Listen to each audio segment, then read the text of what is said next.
కాసేపట్లో కాంగ్రెస్ కీలక సమావేశం జరగబోతుంది. ఏఐసీసీ చీఫ్ మల్లికార్జున ఖర్గే నివాసంలో భేటీ జరగబోతోంది. రాహుల్ గాంధీతో పాటు పలువురు నేతలు కూడా ఈ భేటీలో పాల్గొన్నారు. గత లోక్సభ ఎన్నికల్లో రాహుల్ గాంధీ 2 చోట్ల నుంచి గెలిచారు. ఈ విషయం తెలిసిందే. వాయనాడ్, రాయ్బరేలీ ఈ 2 లోక్సభ స్థానాల్లో ఆయన విజయం సాధించారు. 2 స్థానాల్లో ఒక సీట్ను రాహుల్ వదులుకోవాల్సి ఉంటుంది. మరో స్థానంలో ఎవరు పోటీ చేస్తారనే అంశంపైన, అంటే ఒకటి వదులుకుంటే అక్కడ ఉప ఎన్నిక వస్తుంది, అక్కడ ఎవరు పోటీ చేస్తారనే అంశంపై స్పష్టత వచ్చే అవకాశం కనపడుతుంది. 2 విషయాలు, రాయ్బరేలీని వదులుకోబోతున్నారా లేదంటే వాయనాడ్ని వదులుకోబోతున్నారా, అక్కడ వాయనాడ్ని వదులుకుంటే లేదా రాయ్బరేలీని వదులుకుంటే అక్కడ పోటీ చేసే అభ్యర్థులు ఎవరు, ఈ విషయాల మీద ఏఐసీసీలో ప్రధానంగా చర్చ జరుగుతున్నట్టుగా తెలుస్తోంది. మా ప్రతినిధి శివ జాయిన్ అవుతూ ఉన్నారు ఢిల్లీ నుంచి. ఈ అంశానికి సంబంధించి మరిన్ని వివరాలు అడిగి తెలుసుకుందాం. శివ, ఏంటి వాయనాడ్ వదులుకోబోతున్నట్లుగా సమాచారం వస్తుంది? వాయనాడ్ వదులుకుంటారా? వదులుకుంటే ఎవరిని పోటీకి దింపబోతూ ఉన్నారు?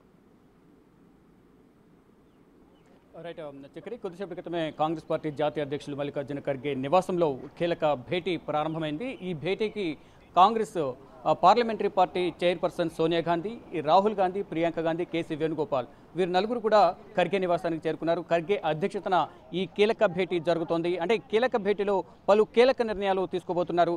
ఈ ప్రధానంగా రాహుల్ గాంధీ 2 చోట్ల గత లోక్సభ ఎన్నికల్లో 2 చోట్ల విజయం సాధించారు. విజయం సాధించిన నేపథ్యంలో ఈ 2 స్థానాల్లో ఎక్కడి నుంచి రాహుల్ గాంధీ ప్రాతినిధ్యం వహించాలి అనే దానిపై కూడా ఉత్కంఠ కొనసాగుతుంది. అయితే ఇప్పటికే ఒక నిర్ణయం తీసుకున్నట్టు తెలిసిన రాయ్బరేలీ నుంచే రాహుల్ గాంధీ ప్రాతినిధ్యం వహిస్తారు. వాయనాడ్ నుంచి ఎవరు బరిలో ఉండబోతున్నారు అనే దానిపై నిర్ణయం తీసుకునేందుకే ఈ సమావేశం ఏర్పాటు చేసినట్టు తెలుస్తుంది. ప్రజెంట్ మనం మల్లికార్జున ఖర్గే నివాసం వద్దున్నాం. ఈ నివాసంలోనే కాంగ్రెస్ అగ్రనేతల సమావేశం అయితే కొనసాగుతుంది.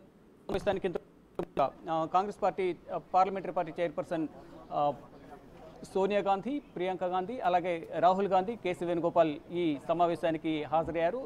మల్లికార్జున ఖర్గే కాంగ్రెస్ పార్టీ జాతీయ అధ్యక్షులు ఖర్గే నివాసంలో ఈ సమావేశం కొద్దిసేపటి క్రితమే ప్రారంభమైంది. ఈ రాహుల్ గాంధీ 2 చోట్ల విజయం సాధించిన నేపథ్యంలో ఈ 2 నియోజకవర్గాలు, ఏ నియోజకవర్గం నుంచి రాహుల్ గాంధీ తన దగ్గర ఉంచుకుని, అంటే రాయ్బరేలీ నుంచి ప్రాతినిధ్యం వహిస్తారా, అంటే రాయ్బరేలీ ఉంచుకుంటారా లేకపోతే వాయనాడ్ 2019లో ఓటమి పాలైన రాహుల్ గాంధీ వాయనాడ్లో విజయం సాధించిన నేపథ్యంలో వాయనాడ్ నుంచి తాను ఎంపీగా ప్రాతినిధ్యం వహించారు. ఇప్పుడు 2 చోట్ల పోటీ చేసిన నేపథ్యంలో 2 చోట్ల కూడా రాహుల్ గాంధీ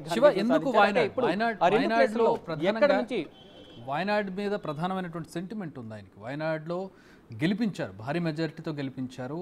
రాయ్బరేలీ అఫ్ కోర్స్ వాళ్ళకి వాళ్ళ వంశానికి సంబంధించిన, వాళ్ళ కుటుంబానికి సంబంధించి చూసినట్లయితే రాయ్బరేలీ కానీ అమేఠీ కానీ ఇటువైపు వాళ్ళకి ఎక్కువగా ఓట్ బ్యాంక్ కావచ్చు, లేదంటే అక్కడ సెంటిమెంట్ ఎక్కువగా ఉంటుంది. అఫ్ కోర్స్ ఆ వాయనాడ్ విషయంలో కూడా అదే సెంటిమెంట్ కనపడుతుంది. ఎందుకు వాయనాడ్ని వదులుకుంటూ ఉన్నారు? అక్కడ మరొకరిని నిలబెడితే గెలిచే అవకాశాలు ఏ విధంగా ఉన్నాయి?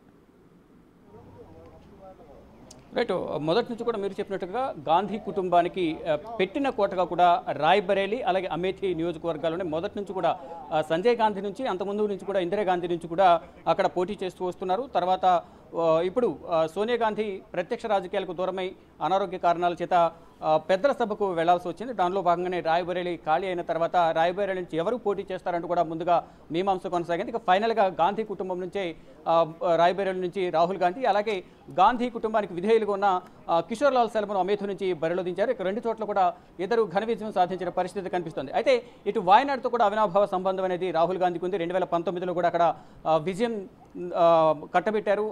భారీ విజయంతో అక్కడ రాహుల్ గాంధీ విజయం సాధించారు. కానీ ఇప్పుడు 2సారి కూడా అక్కడ విజయం సాధించిన నేపథ్యంలో వాయనాడ్ను విడిచిపెడితే అక్కడ ఎవరు పోటీ చేస్తారు అనే ప్రశ్న ఇప్పుడు ప్రధానంగా లేవనెత్తుతున్నారు.